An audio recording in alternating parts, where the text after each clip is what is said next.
गुरुर्ब्रह्मा गुरुर्विष्णु गुरुर्देवो महेश्वरः गुरुरेव परं ब्रह्म तस्मै श्री गुरवे नमः।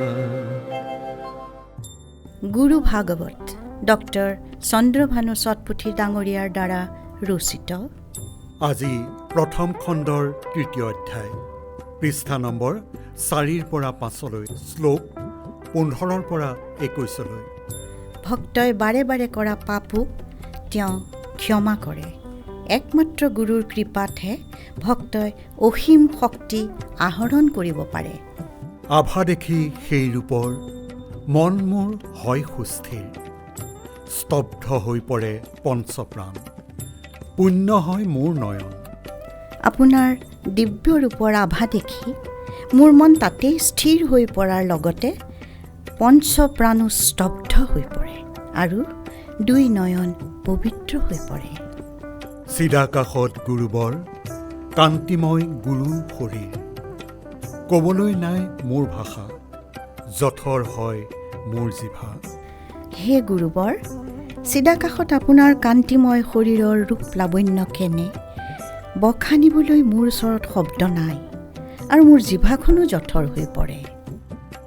গায়ে দামুৰিৰ বাবে গাখীৰ এৰে যেনে ভাবে, বাৎসল্য তেনে তোমাৰো, চেনেহ কৃপাৰ সোতৰো। যিদৰে দামুৰিৰ বিষয়ে ভাবি গাই গৰুৱে উহাৰেৰে গাখীৰ নিৰ্গত কৰে, একেধৰণৰ বাৎসল্য প্ৰেমেৰে আপুনিও ভক্তসকলৰ বাবে কৃপা নিজৰাৰ দৰে বৈ থাকি কৃপা কৰে। হে গুৰুদেৱ প্ৰিয়ত্তম, চৰণে সাষ্টাংগ প্ৰণাম, পদধূলি দেহত সানি পবিত্ৰ হলো মই আজি।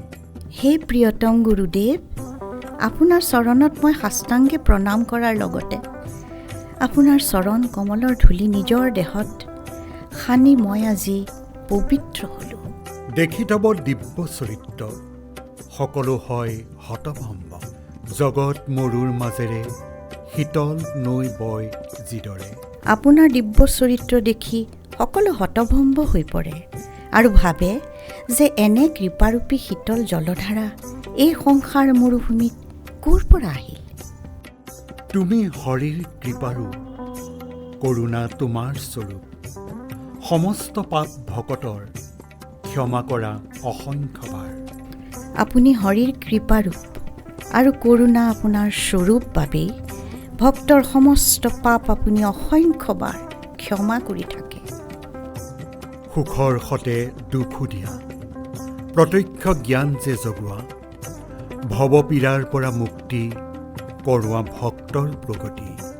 সুখৰ সতে দুখ দি আপুনি প্ৰত্যক্ষ জ্ঞান জগায় আৰু ভৱজঞ্জালৰ পীড়াৰ পৰা মুক্তি দি ভক্তসকলৰ প্ৰগতি সম্ভৱ কৰি তোলে। আজিলৈ আমি ইমানতে সামৰিছোঁ। পৰৱৰ্তী খণ্ডত পুনৰ লগ পাম। জয় গুৰুদেৱ। জয় শ্ৰী গুৰু ভাগৱত।